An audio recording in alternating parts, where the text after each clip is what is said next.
एक बार जब रामकृष्ण परमहंस के पास विवेकानंद जी थे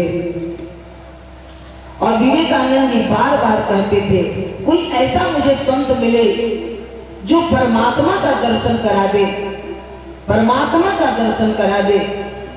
और तब खोजते खोजते जब वो रामकृष्ण परमहंस जी के पास गए और रामकृष्ण परमहंस जी से पूछा कि क्या आपने भगवान को देखा है? रामकृष्ण परमहंस जी ने कहा कि हाँ। बोले कैसे? बोले जिस तरह से मैं तुमको देख रहा हूँ तुम मुझको देख रहे हो, वैसे मैंने परमात्मा को देखा है। मुझे दिखा देंगे क्या? बोले हाँ दिखा दूंगा।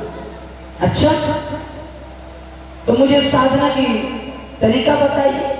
और रामकृष्ण परमहंस जी ने विवेकानंद जी को वह साधना पद्धति बताई और वो जब साधना करने लगे साधना करने लगे साधना करने लगे और साधना जब सही दिशा में चलती है तो चलते चलते जब माँ काली का साक्षात्कार होने लगा तो एक दिन विवेकानंद दौड़े दौड़े आए और रामकृष्ण परमहंस से कहते हैं ठाकुर आज माँ का दर्शन हुआ था, आज साक्षात माँ को मैंने देखा। तो रामकृष्ण परमहंस जी कहते हैं कि बस देख लिया ना, देख लिया, अब आज से साधना होना सब बंद। राम विवेकानंद जी बोली अरे जिसके लिए मैं इतना फकीर था, पता नहीं कहां कहां मैं गया, और मेरी साधना जब फलित होने लगी, माँ मुझे दर्शन देने लगी, आप कह रहे हैं कि साधना बंद कर दो। रामकृष्ण परमहंस ने कहा कि भाई एक बार देखना ही तो था माँ को, तुम देख लिए ना, अब साधना बंद कर दो। अब क्या करना है?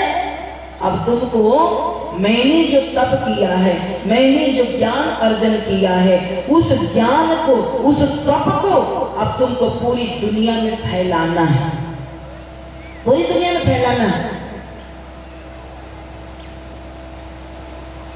इसलिए कि मैं तुमको एक ऐसा सांचा बना करके तैयार करना चाहता था, और जब सांचा सही हो ना तभी उसमें कोई मूर्ति जब डालेंगे ना और निकालेंगे तो वो सही सही निकलेगा। अब मान लीजिए सांचा ही टेढ़ा हो तो उसमें जो कुछ भी डाला जाएगा वो सब वैसा ही बेदरंग निकलेगा। निर्माण और तब जाकर के समाज में निकलना। अगर तुमने आत्मनिर्माण नहीं किया है और अपने परिवार का निर्माण नहीं किया है तो समाज में कभी जाना मत। आज क्या हो गया? आज यही कमी हो गई। आज हम अपना निर्माण नहीं कर पाते हैं, हम अपनी पत्नी को नहीं बदल पाते हैं, अपने बच्चों को नहीं बदल पाते हैं, अपना परिवार नहीं बदल पाते हैं, हम समाज बदलने चल देते हैं। समाज बदलने बदलेगा कोई? नहीं बदलेगा, नहीं बदलेगा। पहले बलि अपनी देनी पड़ती है, पहले कुर्बानी अपनी देनी पड़ती है, पहले आहुति अपनी देनी पड़ती है। पहले अपना सुधार करो। और जो व्यक्ति अपने को सुधार लेता है, अपने परिवार को सुधार लेता है, वह व्यक्ति जब समाज में निकलता है ना तो उसे कुछ कहना नहीं पड़ता है। एक बढ़ई का अगर कोई कांच का सामान बनाने वाला हो, उसे अपने बच्चे को वो लकड़ी का सामान बनाने के लिए सिखाना नहीं पड़ता है। वो थोड़ा थोड़ा हाथ बटाता है और देखते देखते उसमें माहिर हो जाता है। किसी कन्या को कहीं अलग से क्लास नहीं देना पड़ता है, वो माँ के साथ रोटियां बनाते बनाते वह भोजन में निपुण हो जाती है। जो भी व्यक्ति है, जैसा भी है, सोनार का हो, लोहार का हो, किसी का बच्चा हो, अपने घर परिवार में देखते देखते सीख जाता है। और जो व्यक्ति अपना निर्माण करके जब निकलता है समाज में ना तो दुनिया दूर से ही उसको देख लेती है और देख करके समझ जाती है। दुनिया को समझाना नहीं पड़ता है, नहीं पड़ता है। आज यही कमी हो गया है। परम पूज्य गुरुदेव ने कहा आज यही कमी हो गया, हम अपना निर्माण नहीं कर पाते हैं, अपने परिवार का निर्माण नहीं कर पाते हैं, दूसरे के परिवार में जाकर के इतनी लंबी लंबी बात सिखाते हैं। असर पड़ेगा क्या? असर नहीं पड़ेगा। अपने अंदर ही असुर का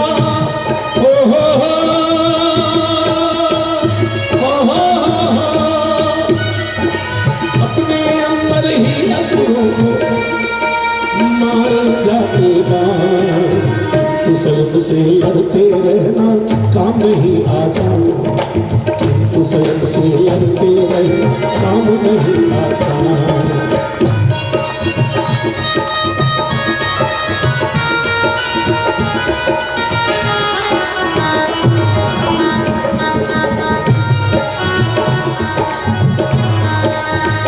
व्यक्ति निर्माण सभी निर्माणों का आधार, जानते हैं अभी वही तो बताया जा रहा है ना। किंतु व्यक्ति निर्माण सभी निर्माणों का आधार,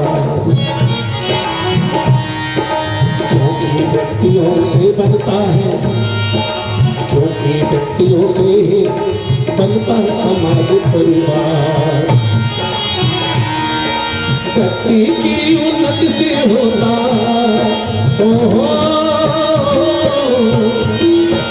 व्यक्ति की उन्नति से होता समाज उत्थान, स्वयं से लड़ते रहना काम नहीं आसान, स्वयं से लड़ते रहना काम नहीं आसान।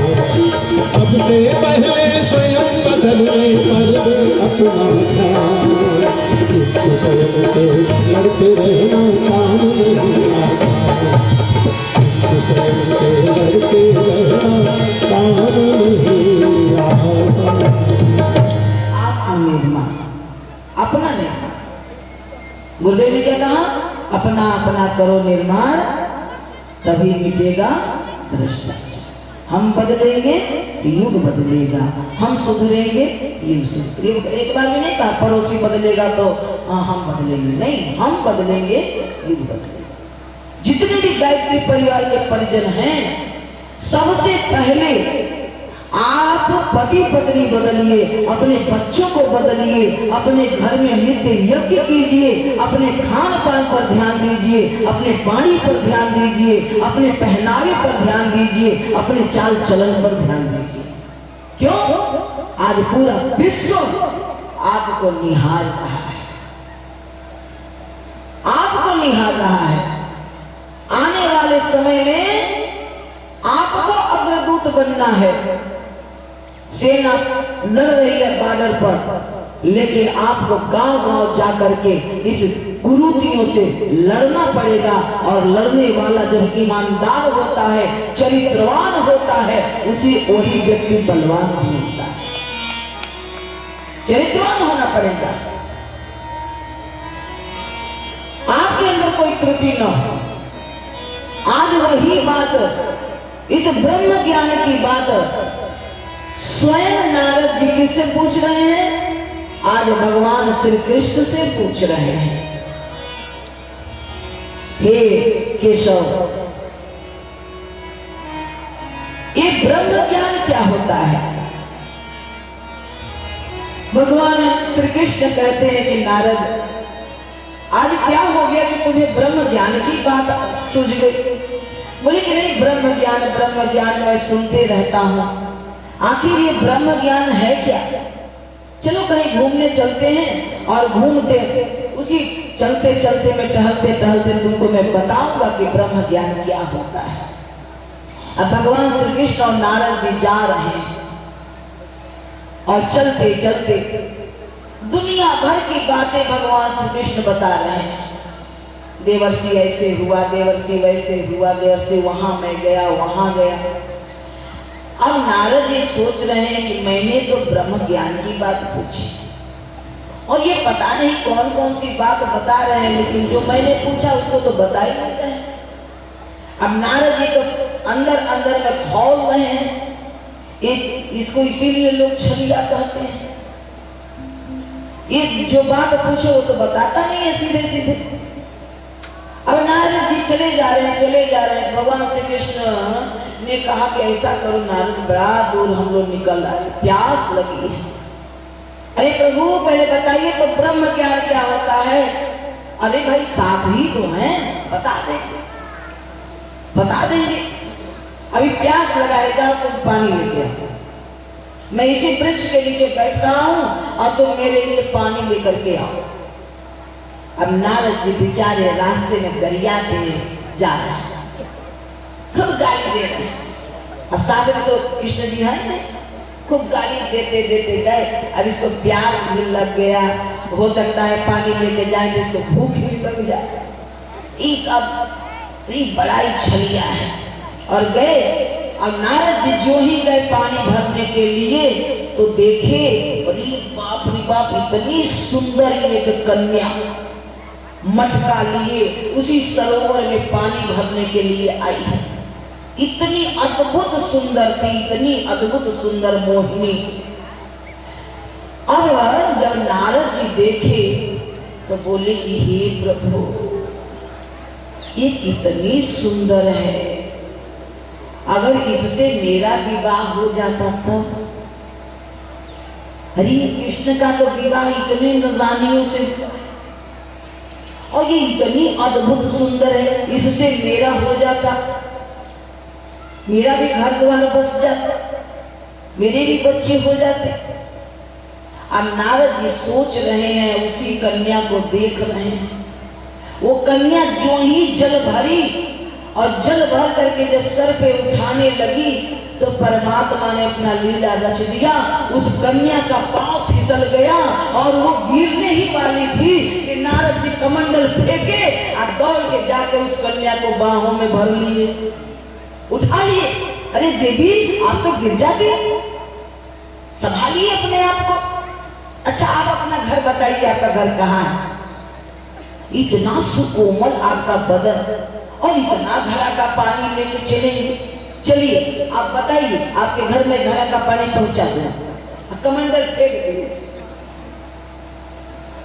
अब आगे आगे वो कन्या मोहिनी मचकते हुए जा रही है, पीछे पीछे नारद जी निहारते हुए जा रहे हैं। पता नहीं कितना संसार बनाने का पुल बांध लिए।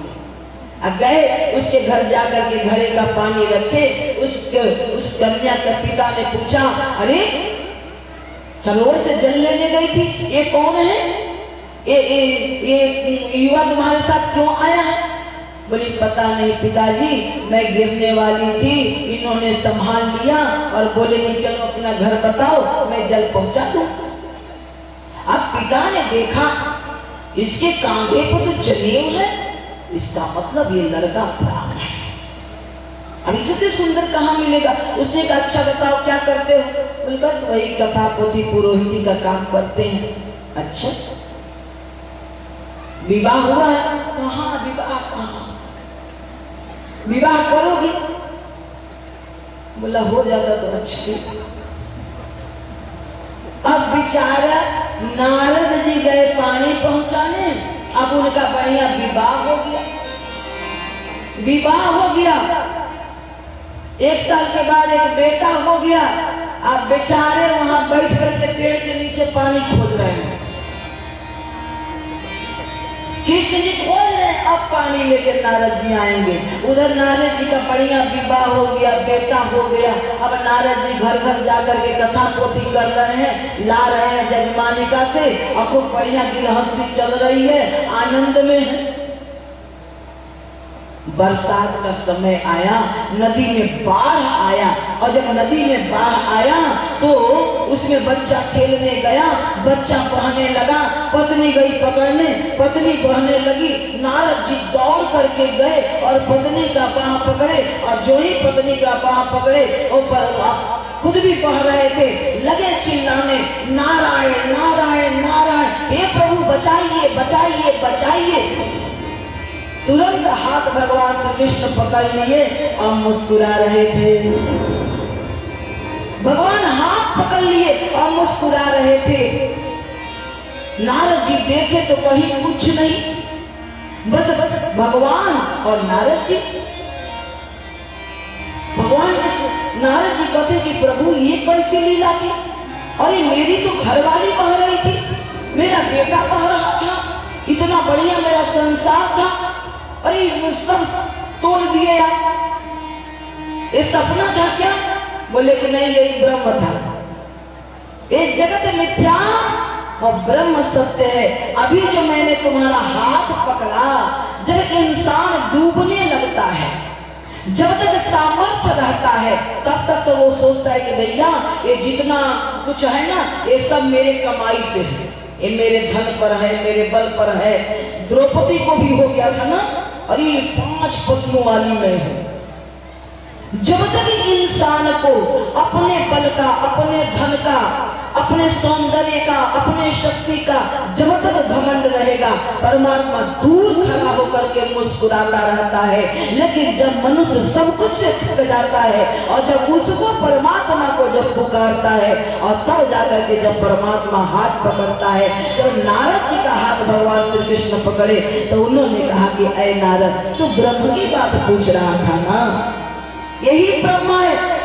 जब इंसान अंतिम में जब उस परमात्मा को अपना समझ करके, विश्वास करके, आहत भाव से जब परमात्मा को पुकारता है और तब जाकर वह परमात्मा दौड़ के आके हाथ पकड़ ले। ये जो जगत के चक्कर में तुम पड़े थे, यही जगत मिथ्या है।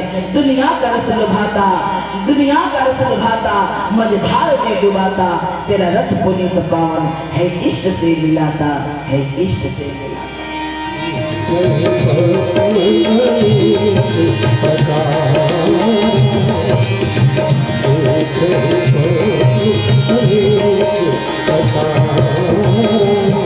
भैया हम लोग का नहीं हाल है। दुनिया के झमेलों में फंस कर हम असली ठिकाना भूल गए। दुनिया के झमेलों में फंस कर हम असली ठिकाना भूल गए। जो वादा करके आए थे, जो वादा करके आए थे, वो कौन निभाना भूल गए।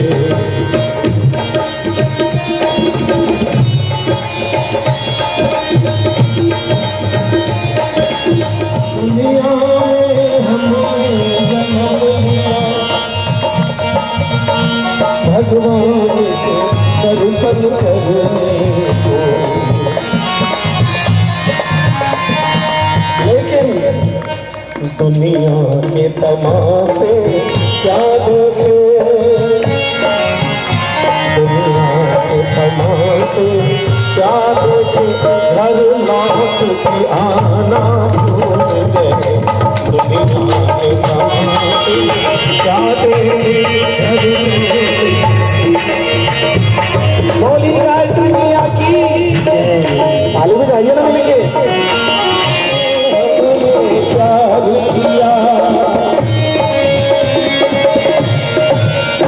दुनिया से हमने प्यार किया और कुछ हकीकत ना जाने, माया मोह जो ऐसी आग लगी, माया मोह जो ऐसी आग लगी, वो आग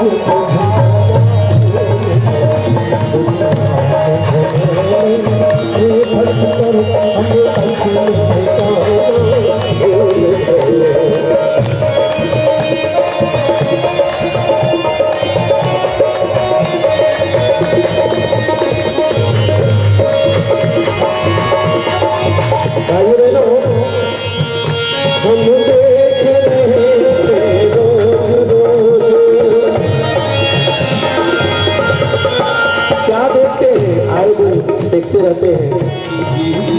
जलते देखे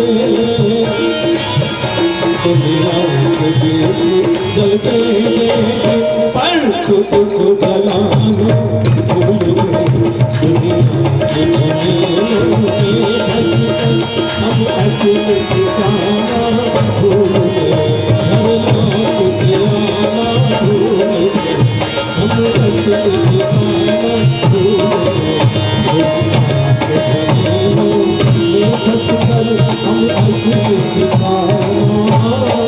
भूल गए। बोली श्रीमद् प्रज्ञापुराण की